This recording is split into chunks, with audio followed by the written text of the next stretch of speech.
जय श्री ओम नमः सिद्धेभ्य।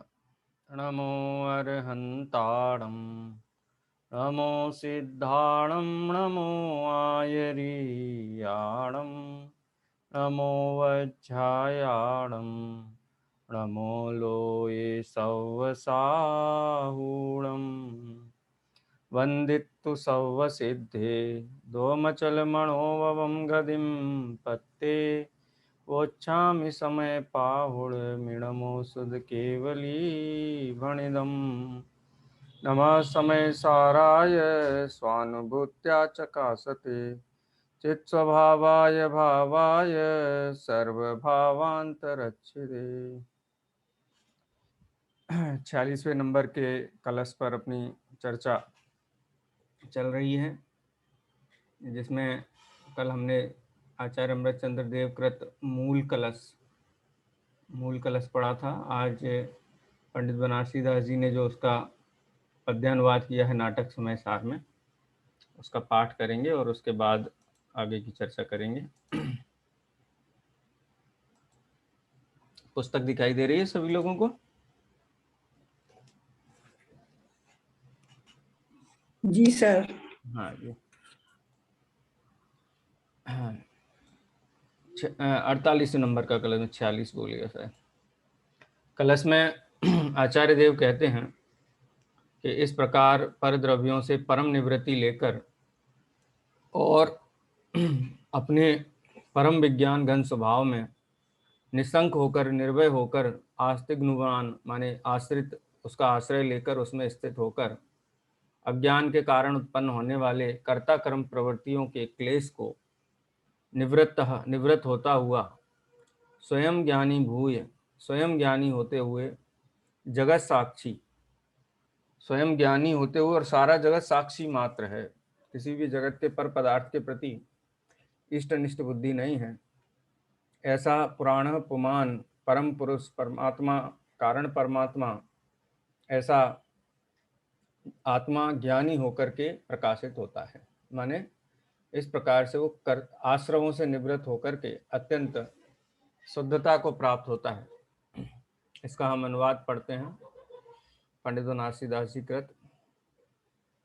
इस प्रकार जान भिन्नता विभाव भाव की, कर्तृत्व का अहम विलायमान हो रहा, निज विज्ञान गजारूढ़ भाव गजारूढ़ हो, भगवान भगवान शोभायमान हो रहा। जगत का साक्षी जगत का साक्षी पुरुष पुराण यह, अपने स्वभाव में अपने स्वभाव में विकासमान हो रहा।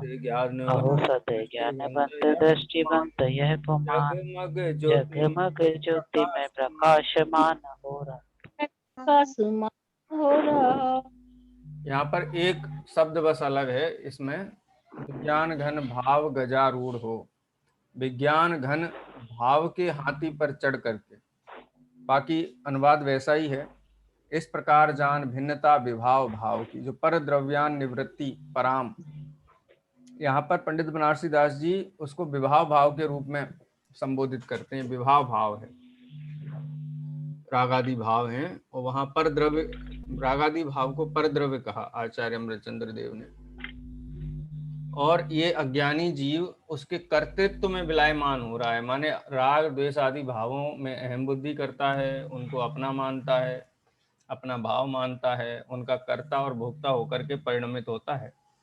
लेकिन जब भेद विज्ञान रूपी गज पे आरूढ़ हो जाता है तो निज भगवान आत्मा ही शोभायमान होता है, वही दृष्टि में जम जाता है और शेष सभी द्रव्य जगत का साक्षी हो जाता है। शेष सभी द्रव्य, जगत माने पर द्रव्य, जगत शब्द का और अर्थ यहाँ क्या है? जगत माने पर द्रव्य।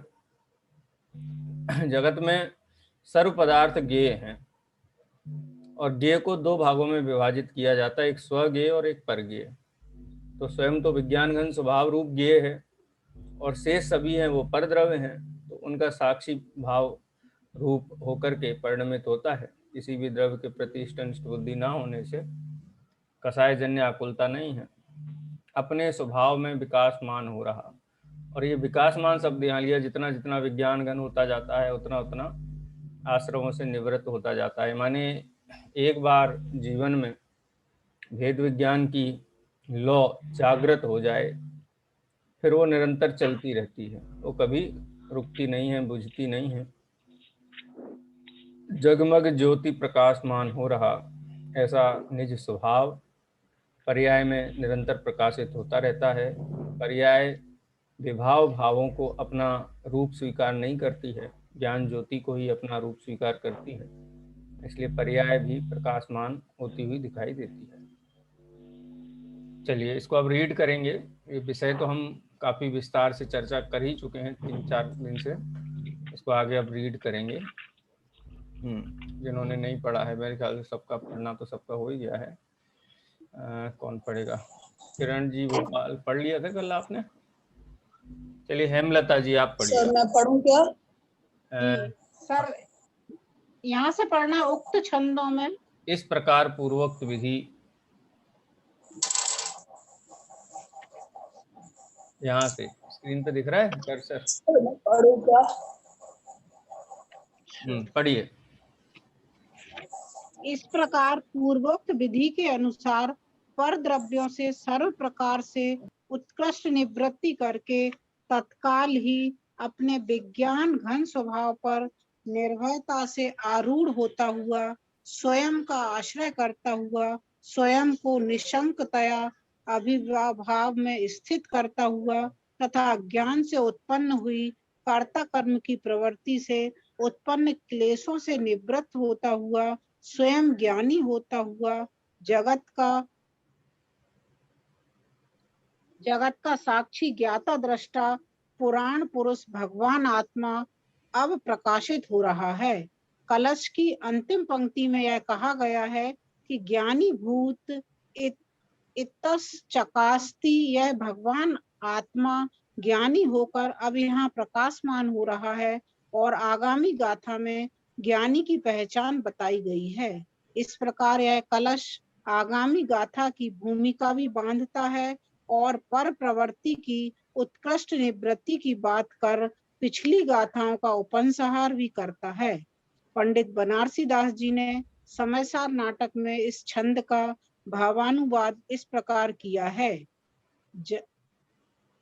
छंद जग में अनादि अज्ञानी कहे मेरो कर्म, कर्ता में या को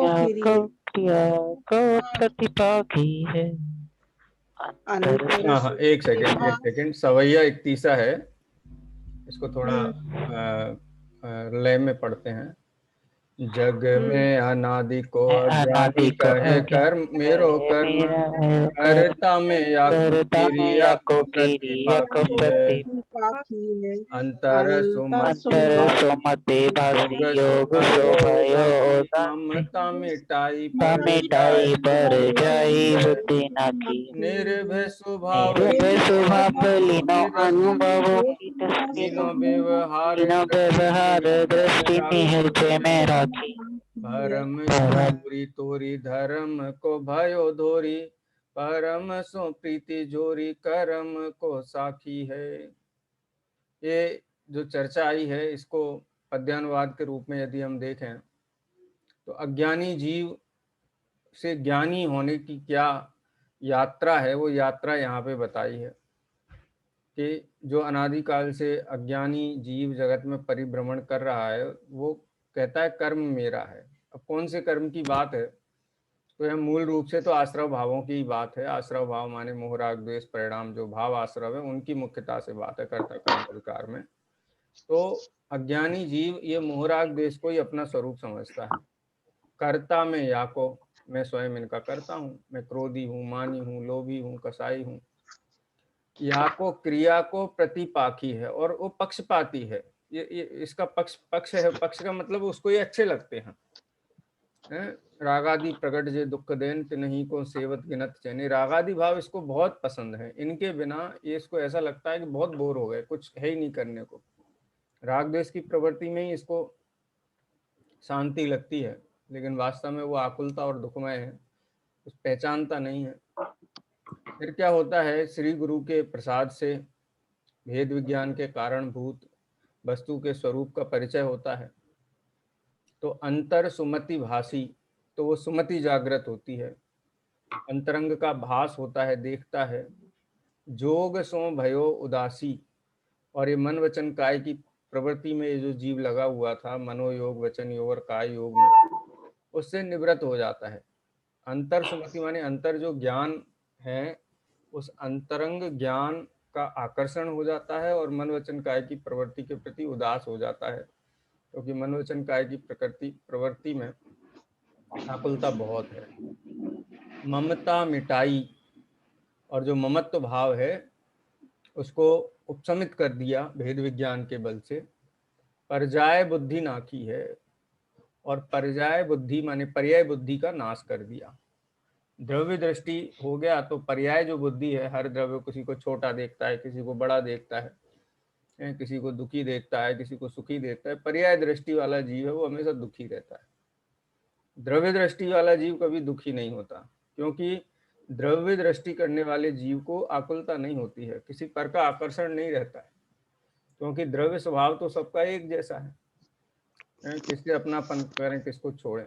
लेकिन पर्याय में जब अहम बुद्धि होती है या पर्याय में ममत्व बुद्धि होती है तो सारे विकार उत्पन्न होते हैं। तो अंतर सुमति भासी, जोग सो भयो उदासी, ममता मिटाई, परजाय बुद्धि नाखी है, पर्याय बुद्धि का नाश कर दिया है। निर्भय स्वभाव लीनो, अनुभव के रस बीनो, और निर्भय होकर के अपने स्वभाव को ग्रहण कर लिया है। और कैसे ग्रहण किया? अनुभूति पूर्वक ग्रहण किया है। अनुभव के रस भीनो, कि जो अनुभव के रस से पगा हुआ ऐसा स्वभाव उसने ग्रहण कर लिया है। कीनो व्यवहार दृष्टि निश्चय में राखी है। कीनो व्यवहार दृष्टि, जो व्यवहार दृष्टि है यानी जितनी व्यवहार की प्रवृत्ति है, कीनो व्यवहार दृष्टि निश्चय में राखी। कीनो व्यवहार, इसको अपन अगर तोड़ें तो कीनो व्यवहार, कीनो व्यवहार दृष्टि निश्चय में राखी। दृष्टि में तो एक निश्चय नहीं के विषयभूत शुद्ध आत्मा ही बसता है, लेकिन जीवन में सहज ही जो निवृत्ति आ जाती है, जिसकी हम कल बहुत बात कर रहे थे, चर्चा कर रहे थे काफी विस्तार में, कि व्यवहार तो रहता है जीवन में, लेकिन दृष्टि तो एक शुद्ध आत्मा पे ही रहती है। जैसे कोई नव प्रसूता माता है, उसके पुत्र को कैसे लालन पालन करना है, इसकी कहीं शिक्षा नहीं होती, किसी स्कूल पढ़ाया नहीं जाता है, कोई कोर्स नहीं होता है। लेकिन जब पुत्र उत्पन्न होता है तो उसको कैसे उठाना है, कैसे रखना है, कैसे उसका लालन पालन पोषण करना है, वो सारी की सारी विधि उसके जीवन में होती है। मतलब थकान नहीं होती उसमें। तो क्यों? क्योंकि उसके अंदर मातृत्व भाव जागृत हो गया। तो ऐसे ही जिनको निश्चय दृष्टि जागृत हो गई है, उनके जीवन का व्यवहार भी तद अनुकूल ही होता है, उससे विपरीत नहीं होता है। उसकी तरफ यहाँ इशारा किया पंडित साहब ने। कीनो व्यवहार दृष्टि निश्चय में राखी है। मन वचन काय की प्रवृत्ति से दृष्टि तो हट गई है, लेकिन फिर भी वो व्यवहार सहजता से बनता है। भ्रम की डोरी तोरी धर्म को भयो धोरी, और जो भ्रम था, मिथ्या दर्शन ज्ञान चारित्र, वो भ्रम के कारण जो जुड़ाव था पर द्रव्य से, इसको भ्रम की डोरी कहा। वो भेद विज्ञान के बल से उस डोरी से छुटकारा मिल गया, वो डोरी टूट गई है, बंधन टूट गया है। धर्म को भयो धोरी, और धर्म धारक बन गया है, रत्नत्रय धारण कर लिए हैं। परम सो प्रीति जोरी, और दृष्टि में तो परम पदार्थ जो आत्मा है उसी से ही दृष्टि जुड़ी हुई है, श्रद्धा वहां से चिगती नहीं, हटती नहीं है। कर्म को साखी है, और जो भी अब होने वाले मोहराग देश के परिणाम हैं, जो भी शेष बचे हैं, उनका साक्षी मात्र है। कोई कहे कि चतुर्थ गुण स्थानवर्ती जीव को तो कसाय भाव बहुत देखा जाता है, लेकिन वो कसाय में अहम बुद्धि और ममत्व बुद्धि नहीं है, उनका ज्ञाता दृष्टा ही रह गया, अपने स्वभाव में शामिल करके नहीं देखता है। इस प्रकार से समकाल है, माने आत्मा और आश्रवों के भेद को जानना और आश्रवों से निवृत्त होना, इसका समकाल यहाँ पर सिद्ध किया गया है। इस प्रकार इस कलश में यह कहा गया है कि भगवान आत्मा परद्रव्यों से सर्व प्रकार निवृत्त होकर अपने विज्ञान घन स्वभाव में निर्भयता से आरूढ़ होता हुआ जगत का साक्षी बनकर प्रकाशमान हो रहा है। जगत का साक्षी शब्द भी बहुत विशेष है, इसमें बहुत बल है। माने ये ध्यान की प्रक्रिया की ये याद दिलाता है, ये नहीं देखना, ये नहीं जानना। ज्ञान में कुछ भी झलके, वो भेद विज्ञान की छेनी से निज और पर का जो भेद है वो स्पष्ट प्रकाशमान हो, दिखाई दे। पर ज्ञान का विषय ना बने और फिर वीतरागता हो, ऐसा नहीं है। वीतरागता तो उसी का नाम है कि सर्व ज्ञान में झलके तो भी किसी का आकर्षण ना रहे। ये अभ्यास साधक दशा में होता है, नहीं तो सिद्धालय जाने के बाद बहुत तकलीफ हो जाए जीव को। भेद विज्ञान तो यहीं ग्रहण करना पड़ेगा ना परद्रव्य से। भेद विज्ञान किया ही नहीं और लोकालोक झलक गया ज्ञान में, तो वस्तु की अवस्था के अनुकूल नहीं है। इसलिए जगत को साक्षी कह करके समस्त ज्ञेय पदार्थ ज्ञेय मात्रपने से ही परिणमित होते हैं, और जो ज्ञानी है वो ज्ञान मात्र को ही अपना स्वरूप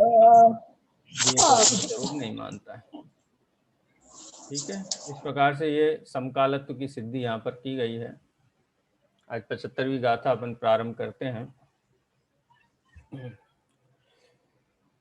अब प्रश्न, ये पूरा क्रम से चल रहा है। विषय आश्रमों से निवृत्ति की विधि क्या है ये बताया, समकाल है ये बताया। अब ये प्रश्न हम में से कई लोगों के मन में होगा कि हमको ये कैसे पता चलेगा कि हमको आश्रमों से निवृत्ति हो गई है, ये कैसे पता चलेगा, इसका क्या लक्षण है। कोई जीव ज्ञानी हो गया है, जैसे हमने 20-21 नंबर की गाथा में वहाँ प्रश्न उठाया आचार्य अमृतचंद्र देव ने, उत्थानिका में लिखा था ना, कथम अप्रतिबुद्धो इति लक्ष्यते। ये जीव अज्ञानी हैं, ये कैसे पता लगता है या कैसे लक्षित होता है। तो हम एदम एदमहम वाली गाथाओं के माध्यम से सिद्ध किया। अब समझ लो यहाँ ये प्रश्न है कि ये कैसे पता चलता है कि मैं ज्ञानी हो गया हूँ या जीव ज्ञानी हो गया है, उसको आश्रमों से निवृत्ति हो गई है, ये कैसे पता चलता है। ये बहुत महत्वपूर्ण गाथा है। गाथा का अपन पाठ करेंगे। अच्छा, पिछली गाथा के संबंध में यदि किसी का कोई प्रश्न हो, कोई जिज्ञासा हो, कोई बिंदु हो जो रह गया हो, तो आप कह सकते हैं। है कोई बात चर्चा में?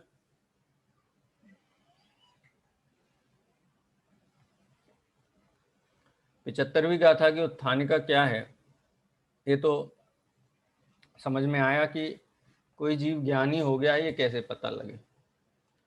सबको पता लगता है, आपको भी पता लगेगा, लगता है, लगेगा क्या? क्या हमको ऐसा महसूस होता है कि हम, मतलब इस शास्त्र के आधार पे नहीं, भेद विज्ञान के बल से क्या अंतरंग में ये विश्वास जागृत होता है कि मैं अजरामर तत्व हूँ, मैं अजन्मा तत्व हूँ। ऐसा युक्तिपूर्वक निर्णय होने पर, ऐसा युक्तिपूर्वक निर्णय किया है, और निर्णय किया है तो ऐसा भाषित होता है कि नहीं होता है। कोई कहे कि भाषित नहीं होता है तो माने निर्णय नहीं हुआ है, और निर्णय नहीं हुआ है तो भाषित कैसे होगा, तो इसका मतलब वो अज्ञानी है। और जिसको प्रति समय एक ज्ञान मात्र स्वभाव में ही अपनापन लक्षित होता है, बाकी जो भी परिणाम परद्रव्य के लक्ष्य से होने वाले इष्ट अनिष्ट बुद्धियां हैं, क्रोध मान माया लोग के जो भी परिणाम हैं, ये सारे परिणामों में ये मैं नहीं हूँ, ये भेद विज्ञान जागृत रहता है। यही लक्षण है ज्ञानी का। गाथा के माध्यम से अपन देखते हैं। मैं गाथा पढ़ूंगा, आप उसका दोहराइए। अनम्यूट करना तो अनम्यूट कर लीजिए। कथम आत्मा ज्ञानी भूतो लक्ष्यते इति चेत। आत्मा ज्ञानी हो गया है, यह कैसे जाना जाए, यदि कोई ऐसा पूछे तो कहते हैं, कम्मस्य परिणामम् नो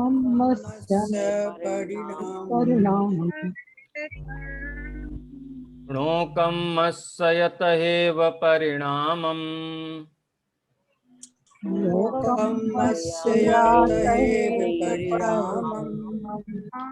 न करे एय मादा,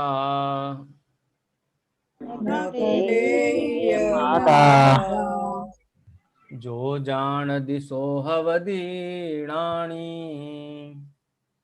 जो जानती सो हवदीणाणी। मैं गाथा पढ़ता हूँ, सुनिए। कम्मस्य परिणामं णो कम्मस्य यतएव परिणामं न करे मादा, जो जान दिसो हवदीणाणी। बहुत सरल गाथा है और मेरे ख्याल से सबको समझ में आ ही गया होगा आचार्य क्या कह रहे हैं। अब ट्रैक तो समझ में आ गया है। 69वीं गाथा से 5 गाथाएं अपनी पूरी हुई हैं। आचार्य देव यहाँ क्या कहना चाहते हैं?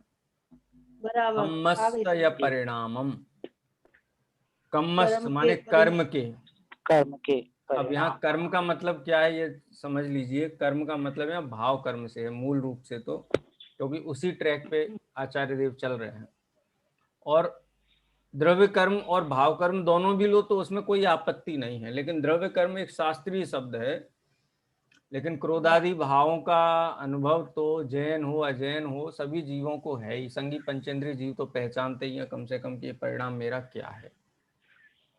तो कर्म के परिणाम को कम्मस्य परिणामम णो कम्मस्य तहेव परिणामम, और नो कर्म के परिणाम को कर्म के परिणाम न करेई, जो नहीं जो न करता करे। है।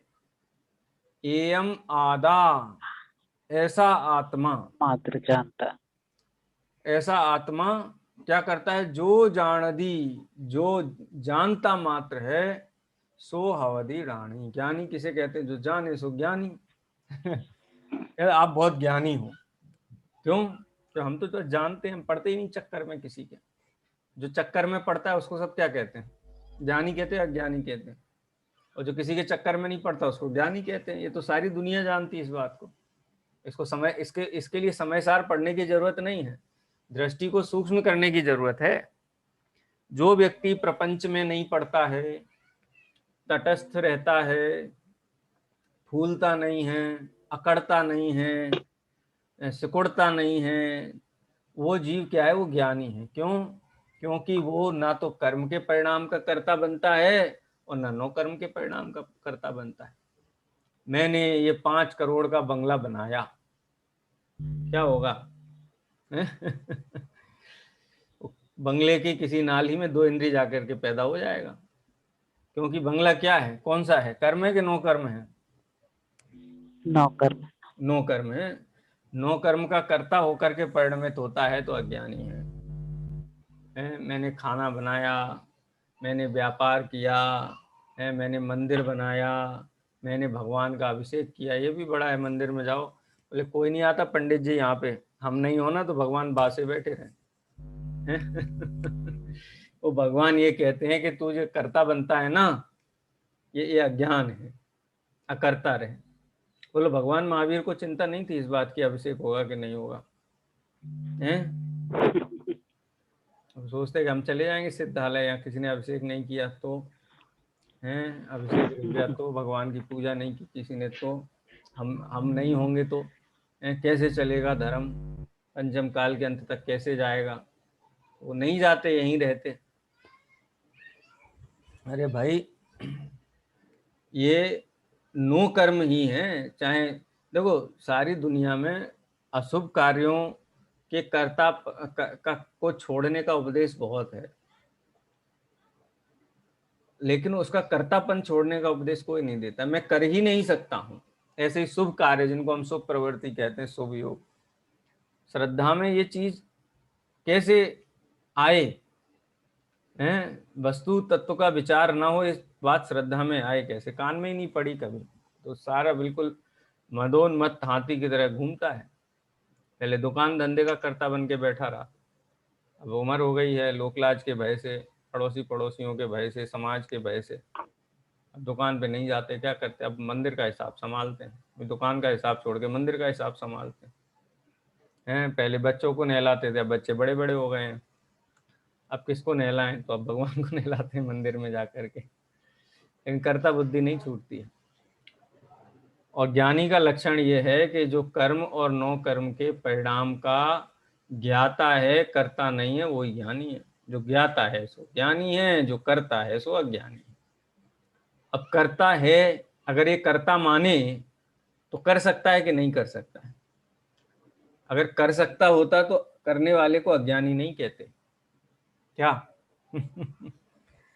यहां मर्म की बात यह है कि यदि परद्रव्य को कर सकता तो करने वाले को अज्ञानी नहीं कहते। अज्ञान ये है कि परद्रव्य का कर तो सकता नहीं कुछ, लेकिन ये मानता है कि मैं कर सकता हूं। तो मान्यता कैसी है? ज्ञान प्रद मान्यता है कि अज्ञान को दर्शाने वाली मान्यता है। अज्ञान को दर्शाने वाली मान्यता है। अज्ञान को दर्शाने वाली कि तुम कर सकते नहीं हो, और सारी दुनिया में टिटोरा पीटते हो कि मैंने किया, मैंने किया, मैंने किया, मैंने किया। बोलते एक परमाणु दूसरे परमाणु को हिला नहीं सकता है। एक एक परमाणु स्वतंत्र है, एक एक परमाणु अपने स्वचतुष्टय में रहता है। एक परमाणु दूसरे परमाणु को स्पर्श भी नहीं करता है। स्पर्श नहीं करता माने प्रभावित नहीं करता है। अगर प्रभावित करे तो क्या होगा?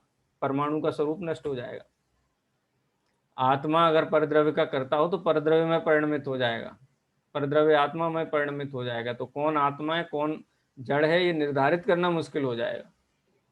इसलिए ये अज्ञान है। जगत की जो व्यवस्था है, 6 द्रव्यात्मक विश्व की जो व्यवस्था है, उस व्यवस्था को जो स्वीकार करे, जैसी है वैसी स्वीकार करे सो ज्ञानी है।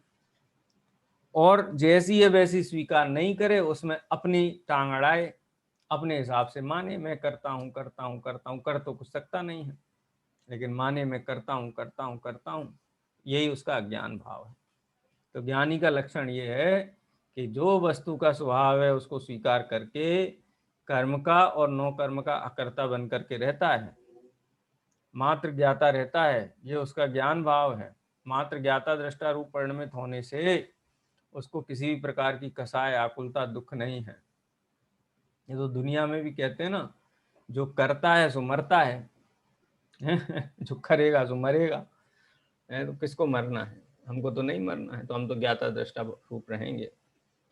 तो जिन जीवों को कर्म या नो कर्म के परिणाम होते हुए परिणामों का के लक्ष्य से कोई कर्ता बुद्धि उत्पन्न नहीं होती है, मात्र ज्ञाता रूप होकर के ही परिणमित होते हैं, वो ज्ञानी कहलाते हैं।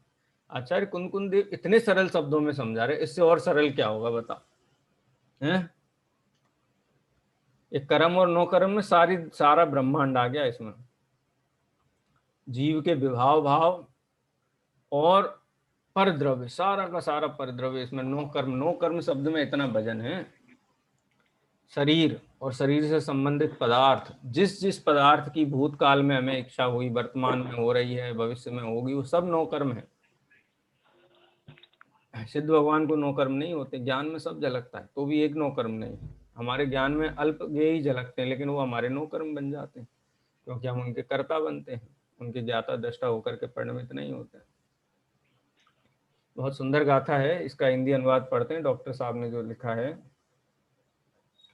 कर्म के परिणाम को कर्म के परिणाम परिणाम जो ना करे बस मात्र जाने प्राप्त हो सदज्ञान। गाथा पाठ करना है किसी को? एक जन कोई भी कर सकता है। जी सर, मैं पढ़ रही हूँ, आराधना कल नहीं पढ़ा था। हाँ जी पढ़िए, गाथा पढ़िए और उसके बाद फिर आगे के पैराग्राफ भी पढ़िए। कर्मस्या परिणामम् कर्मस्या तहेव परिणामम् न करे एमादा जो जानति सोहवदीराणि।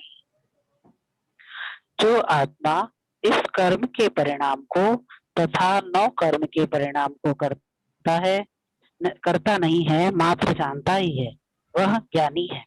कर्ता कर्म अधिकार होने से यहाँ ज्ञानी की पहचान बताते हुए भी यही कहा गया है कि जो कर्म व नौ कर्म के परिणाम को करता नहीं है, मात्र जानता है, वह ज्ञानी है। तात्पर्य यह है कि पर में कर्तृत्व बुद्धि ही अज्ञान है, अतः उसके समाप्त होते ही अज्ञान का नाश हो जाता है और आत्मा ज्ञानी हो जाता है। 19वीं गाथा में यह कहा गया था कि जब तक यह आत्मा कर्म और नौकर्म में अहम बुद्धि, एकत्व बुद्धि, ममत्व बुद्धि रखेगा तब तक अज्ञानी रहेगा। और यहाँ यह कहा जा रहा है कि कर्म और नौकर्म में कर्तृत्व बुद्धि नहीं रखने वाला ज्ञानी ही है। अज्ञानी और ज्ञानी को परिभाषित करते हुए दोनों ही गाथाओं में कर्म और नौकर्म की बात तो समान ही कही है, परंतु 19वीं गाथा में अज्ञानी का स्वरूप समझाते हुए एकत्व बुद्धि और ममत्व बुद्धि की बात और यहाँ ज्ञानी का स्वरूप समझाते हुए कर्तृत्व बुद्धि के निषेध की बात कर रहे हैं। यह अंतर अधिकारों के विभाजन के कारण आया है। वैसे तो कर्म और नौकर्म में एकत्व, ममत्व, कर्तृत्व और भोक्तत्व रखने वाला अज्ञानी है। इनमें एकत्व, ममत्व, कर्तृत्व और भोक्तत्व न रखने वाला मात्र जानने वाला ही ज्ञानी है। कर्म में द्रव्य कर्म और भाव कर्म दोनों आ जाते हैं और नौ कर्म में शरीर आदि संयोगी पदार्थ आते हैं। द्रव्य कर्म का उदय भाव कर्म और नौ कर्म के रूप में प्रतिफलित होता है। आत्मा में उत्पन्न होने वाले मोह राग द्वेष के भावों में द्रव्य कर्म का उदय निमित्त होता है और शरीरादि बाह्य पदार्थों के संयोग में भी द्रव्य कर्म का उदय निमित्त होता है। इस प्रकार द्रव्य कर्मों के उदयानुसार होने वाले मोह राग द्वेष के भाव रूप भाव कर्म में तथा पुण्य पाप के उदयानुसार मिलने वाले अनुकूल प्रतिकूल सभी शरीरादि व स्त्री पुत्रादि मकानादि देश नगरादि संयोग रूप नौ कर्म में एकत्व, ममत्व, कर्तृत्व और भोक्तत्व ही अज्ञान है, मिथ्यात्व है, संसार मार्ग है तथा इनके एकत्व, ममत्व, कर्तृत्व और भोक्तत्व का अभाव सहज ज्ञाता दृष्टा भाव ही ज्ञान है, सम्यक है, मुक्ति मार्ग है। उक्त बात परम सत्य होने पर भी यहाँ कर्ता कर्माधिकार होने से सभी बात कर्तृत्व की मुख्यता से ही होगी। यह बात ध्यान में रहेगी तो कर्ता कर्माधिकार के मर्म को समझने में सुगमता रहेगी। हाँ बस, अब देखो यहाँ पर 19वीं गाथा और 75वीं गाथा का दोनों का एक कंपैरेटिवली अपन देख सकते हैं। 19वीं गाथा में कहा था तरहि कियंतम कालम अयम अप्रतिबुद्धो भवति इति अविधीयते। ये कितने काल तक जीव अप्रतिबुद्ध रहता है, अज्ञानी कब तक रहेगा बताओ। कोई जीव अज्ञानी रहेगा तो कब तक रहेगा, ये प्रश्न उठाया था 19वीं गाथा में हमने, जब उसके बाद लक्षण बताया था अप्रतिबुद्ध का।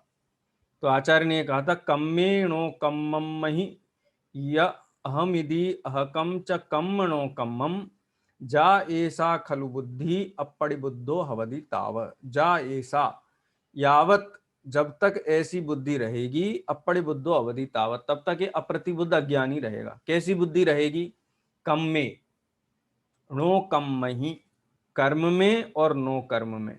क्या माने? अहम, एक कर्म ही मैं हूं, मैं अज्ञानी हूं, मोही हूं, रागी हूं, द्वेषी हूं, क्रोधी हूं, मनुष्य हूं, त्रियंच हूं, नारकी हूं, पशु हूं, ये जीव, गोरा हूं, काला हूं, मोटा हूं, सुंदर हूं, कुरूप हूं, ये सब नो कर्म, कर्म और नो कर्म में अहम इति अहकम च, ये मेरे हैं, मैं इनका हूं, कम्मम नो कम्मम या, और कर्म मतलब या तो कर्म मैं हूं या मैं कर्म हूं, कर्म और नो कर्म हूं, या ये मेरे हैं। वहां एकत्व बुद्धि और ममत्व बुद्धि के लक्ष्य से बात की थी, अज्ञानी का लक्षण बताते हुए कि जब तक तुम अपने आप को कर्म और नौ कर्म मानोगे तब तक तुम अज्ञानी रहोगे। तो ज्ञानी कब हो जाओगे? कि जब तुम कर्म और नो कर्म के साथ में तुम्हारी श्रद्धा में वस्तु व्यवस्था के, वस्तु स्वरूप के विपरीत जो मान्यता बना रखी है कि मैं इनका करता हूं, मैं इनका भोगता हूं, मैं ये हूं, जब ये कर्तापन छूट जाएगा तब तुम ज्ञानी हो जाओगे। बोलो, अनिल अंबानी के मकान मेरा है, मैं ऐसा मानता हूँ, एंटीलिया मेरा है, मैं मानता हूँ, मैं उसमें घुसता हूँ, मेरा है, मैं मान के घुसता हूँ, डंडे पड़ते हैं उसके बाद। क्यों? क्योंकि वह अपना तो है नहीं, तो डंडे तो पड़ेंगे ही। तो क्या क्या करना चाहिए मुझे? डंडे नहीं पड़े मुझे, तो क्या करना चाहिए? क्या उपाय है? मारना छोड़ देना चाहिए। अपना है नहीं ना, माना ही था ना, तो मान्यता ही तो छोड़नी है। लेकिन ये मान्यता छोड़ने में इसकी जान निकलती है, दम निकलती है। अगर इतना सहज होता तो छूट जाता ना, लेकिन नहीं छोड़ता है। इसने अपनी बुद्धि से उसको इतना पकड़ रखा है, हैं? जैसे कहते हैं, जैसे कोई कुत्ता है, वो गांव में बैलगाड़ी के नीचे चलने लगता है और बैलगाड़ी चलने लगती है, तो वो चलता रहता है। वो कहता है मैं चल रहा हूँ इसलिए बैलगाड़ी चल रही है, यानी मैं बैलगाड़ी का चलाने का करता हूँ। और चलता रहता है, चलता रहता है, चलता रहता है। प्यास लगती है, भूख लगती है, चलता रहता है, चलता रहता है, और डिहाइड्रेशन उसको हो जाता है और मर जाता है कुत्ता। तब तक वो चलता रहता है जब तक प्राण नहीं निकल जाते हैं। ऐसे ही ये अज्ञानी जीव, वो भी अज्ञानी है, कुत्ता भी जीव है, अज्ञानी है। वो उसकी कर्ता बुद्धि गाड़ी संबंधी 9 कर्म में है। लेकिन हम लोग समझदार है ना, हम उसको कहते हैं कि अज्ञानी है, मूर्ख है, इसको ये समझ में नहीं आती, गाड़ी तो अपने आप चल रही है। लेकिन घर गृहस्थी की गाड़ी कौन चला रहा है, वो हमको समझ में नहीं आती है, वो हम समझते हैं हम ही चला रहे हैं। तो वो भी तो अपने आप चल रही है। हर परमाणु परमाणु का परिणमन स्वतंत्र है। एक एक परमाणु अपनी योग्यता से परिणमित होता है। प्रत्येक द्रव्य के पास अपना अपना उत्पाद व्यय द्रव्य है। प्रत्येक द्रव्य के पास कोई भी द्रव्य अपने उत्पाद व्यय द्रव्य रूप कार्य को छोड़ नहीं सकता। छोड़ा नहीं अनादिकाल से, भविष्य में कभी छोड़ेगा नहीं। उत्पाद व्यय द्रव्य रूप परिणमित होता हुआ प्रत्येक पदार्थ के पास प्रति समय कार्य है करने के लिए। कोई द्रव्य नहीं छोड़ता अपना काम। लेकिन अज्ञानी जीव ऐसा मानता है कि मैं इसका करता हूं, और ये मान्यता वस्तु व्यवस्था के विपरीत है, प्रतिकूल है, असत्य है। और ये असत्य मान्यता के कारण इसकी प्रवृत्तियां खोटी हैं।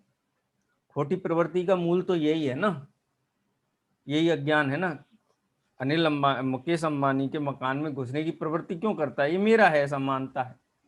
मेरा है ऐसा ना माने तो प्रवृत्ति क्यों करे, और प्रवृत्ति ना करे तो डंडे क्यों पड़े। ऐसे ही एक एक परमाणु, शरीर का एक एक परमाणु भिन्न भिन्न द्रव्य है, मुझसे अत्यंत भिन्न है। जब शरीर भिन्न है तो शरीर से संबंधी अपने कैसे हो सकते हैं? अमित गति आचार्य का भावना 32 का एक बहुत सुंदर छंद है, आप लोगों ने जरूर पढ़ा होगा। तन में जिसका एक के नहीं, एक नहीं तो सुधि सुततीय मित्रों मित्रों से से कैसे। से कैसे चर्म दूर होने पर रोम समूह रहे कैसे, तन पर रोम समूह रहे कैसे। तो ये जब अज्ञान भाव मिट जाए, वस्तु का स्वरूप ख्याल में आ जाए, तत्व विचार के बल से वस्तु स्वातंत्र ख्याल में आ जाए, और एक क्रोध आदि भाव कर्म, इनके निमित्त कारण जो द्रव्य कर्म, और इस चारों तरफ जो मेला लगा हुआ है संयोगों का, वो सब 9 कर्म ये मेरे हैं ही नहीं, मुझसे अत्यंत भिन्न, मैं इनका करता नहीं। किसी सेठ ने आज तक 1 रुपए कमाया नहीं। कमाया नहीं माने कोई उसकी इच्छा से, उसकी चतुराई से एक प्रदेश भी नहीं खिसका। एक एक सिक्के का एक एक परमाणु की अपनी अपनी क्रियावती शक्ति है, उससे वो चलता है एक जगह से दूसरी जगह, दूसरी जगह से तीसरी जगह। ऐसे ही देह के एक एक परमाणु की ये क्रियावती शक्ति है, लेकिन ये खोटा ही कर्ता बुद्धि उसमें लादता है, इसलिए दुखी रहता है और तब तक अज्ञानी रहता है। तो कर्म और 9 कर्म के परिणाम का जब ये ज्ञाता रूप होकर के परिणमित होता है, जब इसको निर्णय हो जाता है, तो अप्रतिबुद्धपना छूट जाता है और ये प्रतिबुद्ध हो जाता है, अवधि ज्ञानी हो जाता है। विशेष चर्चा अपने कल करेंगे, अभी जिनवाणी स्तुति करते हैं, आज का समय हो जाए। निज निधि निज में बताई यह अनंत उपकार है, इसके लिए जिन वाणी माँ को वंदना सतवार है, वंदना सतवार है। दात्सांग जिनवाणी माता की जय हो। सर हमारे यहाँ कल नेटवर्क नहीं आ रहा था, हमें पता ही नहीं था कि हम आवाज आ रही।